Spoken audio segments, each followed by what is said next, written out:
walk him off, baby, and also get sweet redemption for how that game against the Jets ended in the process. I wasn't nervous at all. What's cracking, everybody, and welcome back to Kraken R&R, where for the first time in franchise history, the Seattle Kraken win in overtime at home, beating the New York Rangers 3-2. And yes, they had won twice in shootout last season at home, but this is the first time they walk it off with a goal to end it in OT. Again, in Seattle. Now, sure, the way that the game got to overtime in the first place may not have been, let's just say, ideal, but we'll get to that in a second, and it doesn't matter anyway, because again, the Kraken still come away with this one with the 2 points. Lineup-wise for the Kraken in this one, not a lot of changes from the lineup they put out against the Jets. In fact, only one change, and that is Sprong back in the lineup on the fourth line in place of Kuhlman. Which, yes, once again means no Shane Wright, now scratched 4 games in a row for a second time this season. But if you're still frustrated about that, I did just spend a long time talking about that whole situation in depth in a separate video, so go check that one out. So, again, for the Kraken, a similar lineup to what they had against the Jets,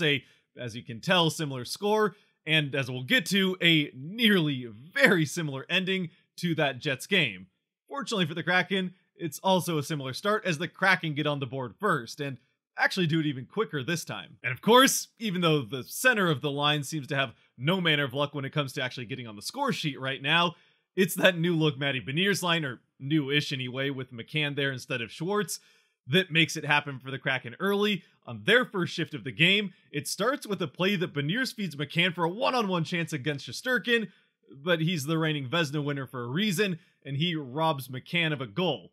Not that long, though, as McCann does get the puck back. It ends up along the boards back on the other side, where Beniers wins the puck battle along the boards, gets it out to Eberle. Eberle gets the puck quickly up to Borgen. Borgen fires off a shot. McCann tips it home, and just like that, the Kraken are on the board, and it's 1-0. Borgen's shot does look like it just kind of leaks through Shesterkin after he made that nice shot on McCann, but it is a nice tip by McCann in front of the net that allows this to go through the 5-hole instead of off Shesterkin's pad, and again, back out into the corner. So good tip by McCann, maybe one that Shesterkin would like back, certainly one he probably would have saved more times than not last season,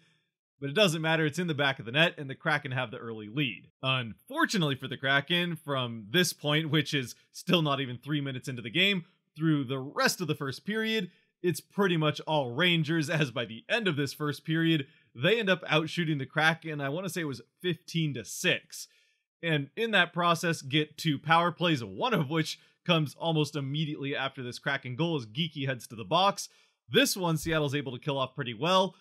but after denying a couple more chances and Jones making one very nice shoulder save, the Rangers do get another power play towards the end of the period, and that one does end up finding the back of the net to tie the game up. And although this is now the 3rd power play goal that the Kraken have given up in the last 2 games, actually at this point in the last 4 periods of hockey, for one thing, that is on 9 power plays in those 4 periods, so something the Kraken should probably try to get cleaned up, even with how poorly officiated the Jets game was. It's also worth mentioning with this particular goal, it does kind of just come off of some lucky bounces for the Rangers, as a shot from Fox, which may have been more of a pass net front, ends up bouncing around through a whole bunch of skates, eventually gets kicked out to one side of the net and passed over to the other, where Zibanejad has a pretty empty net to shoot at, and he makes no mistake putting the puck in it. Again, though, even with this Rangers goal, while it does suck to give up a lead, it's worth mentioning that considering how this first period went with that massive shot discrepancy between the 2 teams, it does seem like the Kraken get out of this one pretty well, having the score still tied 1-1 going into the first intermission. Of course, that having been said, they'll need to get things turned around if they want to have any chance of winning this game, especially having that number of shots on goal against a goaltender as good as Shesterkin. Unfortunately, although the second period hasn't necessarily been kind to the Kraken so far this season, unlike early last season, this second period was all Kraken pretty much the entire time, basically flipping the script of the first period right on the Rangers' head. It's pressure and momentum from the Kraken in the second period that starts right out of the gate after puck drop. To be fair, they did actually have a pretty good push right in the last minute of the first, which maybe helped them carry that momentum into the second. Either way, they create a number of very good scoring chances within just the first couple minutes of the second period. First, it's Beniers ringing the post loud enough for everyone in the arena to hear it, and then a couple of breakaway chances are denied, one from Geekie and then another from Sprong. So 3 quick chances with some others around them that, with any goaltender less than Shesterkin in net, would have given the Kraken the lead. Actually, while we're on the subject, with the Sprong breakaway in particular, I think it's worth mentioning that that was set up by a very nice long pass from deep in the defensive zone all the way to the opposing blue line by Cale Fleury, getting it up to Sprong to release him on that breakaway. And for Sprong, he just can't quite lift it over the glove of Shesterkin, pretty much putting it right in Shesterkin's glove, who makes the save look, I mean, it was a nice save, but he did give it a little extra sauce. And then, not long after that, fourth line gets 2 breakaway attempts in one shift. The third line out on the ice creates another good scoring chance for the Kraken, as Gord puts one off of Bjorkstrand's stick, trying to tip it into the net, but it ends up going off of Shesterkin's pad and harmlessly into the corner as he comes up with another big save here early in the second for the Rangers. And it's at this point, or I guess a few seconds later, as the Rangers are able to get the puck down to the other end of the ice, that the Kraken are going to get their first power play, as the Rangers decide to go for a full line change, but forget that in order to do that, you actually have to take your current line off of the ice, almost having more guys on the ice than on the bench at one point, and it's a pretty easy call for the refs to make for too many men. The Kraken get the power play with almost 9 Rangers on the ice at once. That might seem like a big mistake from the Rangers, putting the Kraken on the power play after they've just dominated you 5-on-5 for a couple of minutes, but it turns out to maybe be a good idea that the Rangers put the Kraken on the power play, as it's actually the Rangers who, shorthanded, get the 2 good scoring opportunities of this Kraken power play, the first of which is a 2-on-1 chance where the one for the Kraken is Jared McCann. Definitely not the guy you would necessarily like being your last line of defense other than the goaltender. Not that McCann isn't good on the back check, but usually you'd at least want a defenseman as that one. Either way, the Rangers aren't able to convert here, and then the second chance isn't quite as dangerous, but again, letting up 2 scoring chances on a power play shorthanded and not getting any yourself is, let's just say, not ideal. Fortunately for the Kraken, not only do they survive their own power play, but they also regain momentum right away back to 5-on-5 and create a few more good scoring chances, the best of which comes from Jaden Schwartz as he has to lay out in front of the net, tries to chip a puck from a pretty much airborne prone position over Shesterkin's pad, but he just isn't quite able to get enough on it because he was tripped on his way to get that scoring chance off. There's, of course, no call on that clear trip on him, which, it has to be said, there were a number of things that the refs kind of let go in this game. But a couple minutes later, they do end up sending the Kraken back to the power play for a trip, this time on Matty Beniers. And this now second attempt for the Kraken on the power play does go a lot better than the first one, though again, to be fair, it would have been hard for it to go much worse short of a shorthanded goal, but the Kraken actually create some scoring chances and don't give up any the other way. The best of which is one from Sprong that, again, rings off the post, and this Kraken power play, although better, still doesn't get on the board. They are at least still able to maintain momentum back to 5-on-5, with Tanev getting another pretty good chance on net in a series of plays, actually, where the Kraken get a couple of net front chances and kind of some chaos in front of the Rangers' net. Still, Shesterkin is pretty much a brick wall in this second period, which, although the Kraken dominate pretty much from start to finish, even through a third power play that they end up getting late in the period, this one really doesn't go anywhere for either team. By the end of it, although the Kraken outshoot the Rangers 16-5, the score is still 1-1. And even at that, with those 5 shots the Rangers did manage to get in this period, only really one of them was a particularly dangerous scoring opportunity. That having been said, it was maybe one of the better scoring opportunities they had all game, as it was a Capo Caco breakaway off of a turnover when the Kraken were trying to get one of those long changes in the second period, and Caco put a beautiful move on Jones that honestly I think had him beat with his momentum going one way, as Caco brought it back the other way, tried to wrap it in around his toe, but Jones was just able to stick out his leg to the post in time to stop the puck from going in through the corner. And although the score at this point is still 1-1, this save may have ultimately ended up saving the game for the Kraken, especially considering how the rest of this period had gone. If this had gone in, it would have really changed the feel of this game, especially going into the third. So, for the Rangers, they kind of escape a period where the Kraken dominated, just like Seattle kind of gets away with not playing much in the first. It is a fairly back and forth start to the third period, as it actually looks like both teams decide to show up for it. The Rangers probably get the better of the first couple of minutes, and then the Kraken respond with a few-minute push of their own right back the other way. all leading up to, as we get towards the middle of the period, the Rangers getting their third power play of the game. The good news, at least for the Kraken anyways, that just like how the back and forth in the early part of this period didn't really create any terribly good scoring chances either way, this Rangers power play also doesn't lead to anything particularly dangerous for them to try to take the lead off of. However, coming right back down the other way, as the Kraken finish off the kill, they push into the Rangers' end of the ice. It's Burakovsky with the puck circling around behind the net. He comes up along the boards, gets it off to Schultz. Schultz fires off a shot, and it's into the back of the net to give the Kraken the 2-1 lead just about halfway through the third, in a game where both goaltenders are making it very hard to get on the scoreboard. And once again for the Kraken, just like with the first goal, and actually from a pretty similar spot, it's a Seattle defenseman firing off a shot from the blue line that honestly really doesn't look like it has any business getting into the back of the net in the first place, especially past a goaltender like Shesterkin, who, again, has really been on his game throughout the course of this one so far. However, just like with that first goal where McCann tipped it in the slot, there's another tip right out in front of Igor that does end up beating him. This time, well, it did look like it was Schwartz who had gotten a piece of it with the blade of his stick. It goes just under his stick and off of the shin of one of the Rangers defensemen, then off of Shesterkin's shoulder and into the back of the net to once again give the Kraken that ever-important 2-1 lead in a game where, with how the goaltenders were playing, each goal mattered a lot. And to make matters worse for the Rangers, Seattle's actually able to maintain momentum, at least somewhat anyway, for the next few minutes of play, which does include another Seattle power play as Burakovsky ends up getting tripped. Though this power play, while it does get some chances, and actually early on in it, Beniers puts another one off of the post. Again, just no manner of luck whatsoever for him getting on the score sheet over really the last couple of weeks now. It's a power play that I think more so is just trying to maintain that 1-goal lead and not give up anything going back the other way, and just kill off 2 more minutes of clock, which they're able to do. And even coming off the power play, they're able to kill off even more time, coming up right into the last 2 minutes of the game where... Please, feel free to stop me if this starts to sound familiar, but the Kraken, with a 2-1 lead, late in the third, in fact, just about 2 minutes left to go, find a way to send the Rangers to another power play. And wouldn't you know it, it's Carson Soucy once again to the box. And not only that do the Rangers get a power play, but with Shesterkin pulled, they get a 6-on-4 opportunity. And of course, they score on it to tie the game at 2 late. Again? Really? You might have thought that they would have learned their lesson after blowing the game against the Jets in the last minute of it,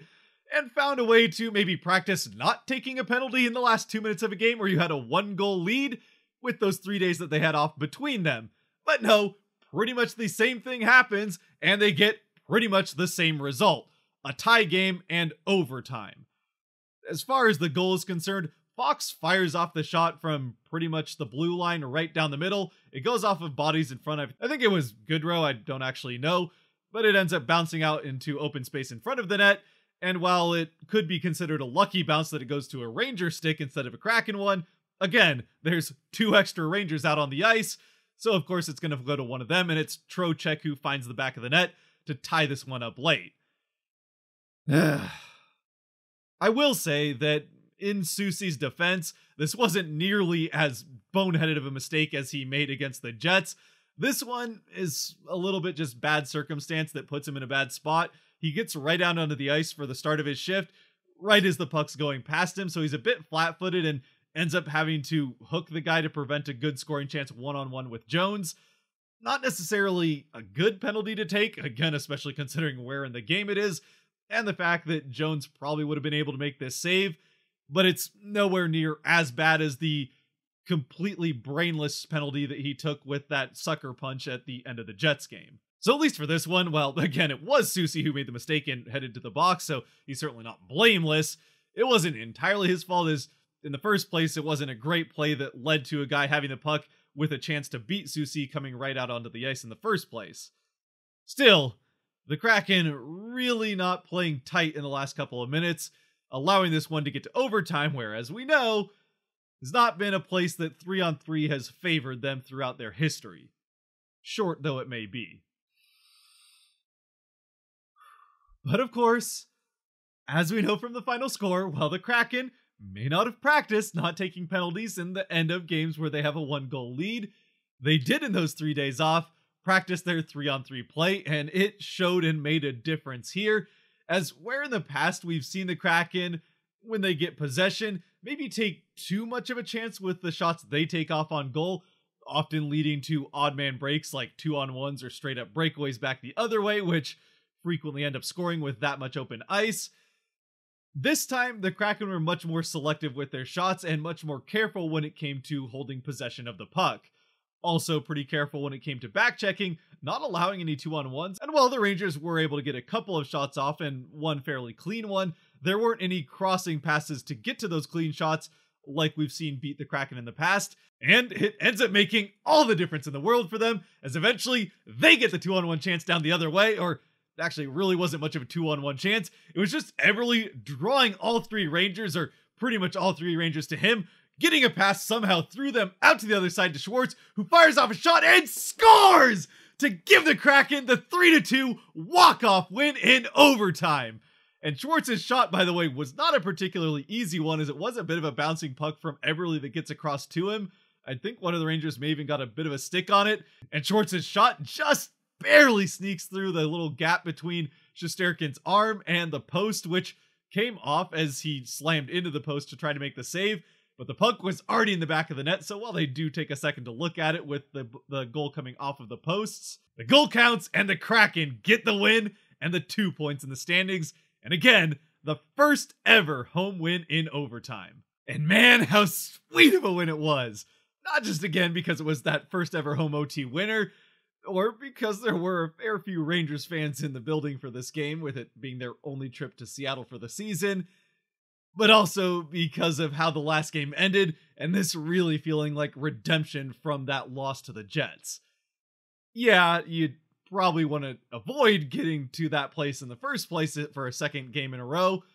but since you're there, it did feel pretty good to win this game with how similar the end of the third period felt. And with the win, not only is it the 9th already on the season for the Kraken, improving their overall record to 9-5-3, once again over even normal 500,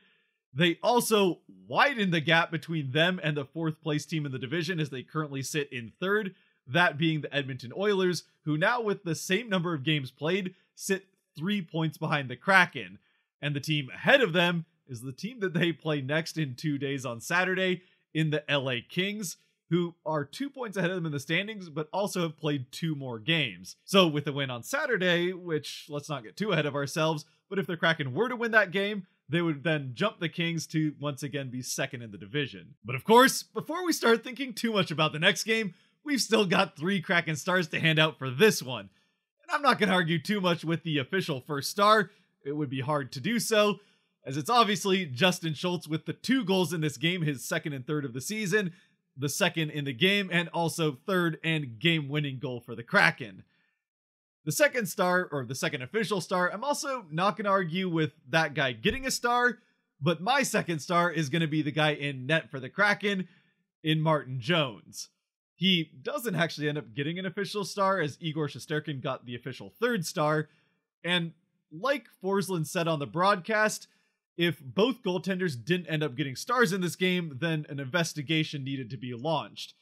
And while that may have to happen for the official stars, I don't want to be a part of being investigated by Forsland, so I think Jones is going to get this 2nd star, and to be fair, it's pretty well earned. Not just making 28 saves on 30 shots for a .933 save percentage, once again well above 900 for him,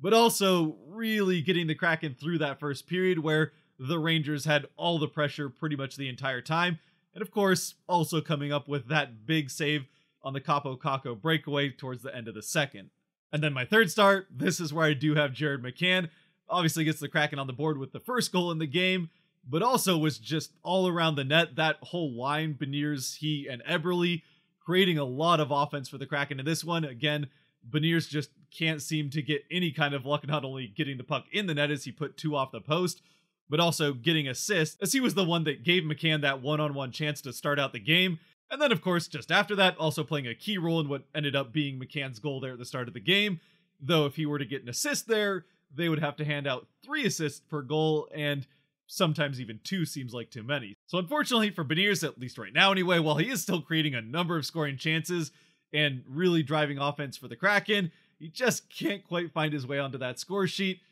But with the way he's playing, I'm sure that's going to change sooner rather than later, and probably change in a hurry once it starts to. But with this being about McCann, again, he was a big part of that line and had a number of good scoring chances, even on top of the one that he actually got into the net. And with that, now we can start thinking about that game against the Kings and a chance to take second spot in the division back from them on Saturday. Also, love to hear your thoughts as always about this game down in the comments section, who maybe your 3 stars would be, and how good it felt to get that redemption, and of course, the franchise's first ever overtime win at home in Seattle. Clearly, it's time for me to start finishing up this video, so if you have made it to this point, thank you very much for watching. If you did like or enjoy this video, there are buttons for that kind of stuff down below to help support the channel, so I'd appreciate you using them. And until that game against the Kings, stay safe out there, be good to each other, God bless, and go Kraken!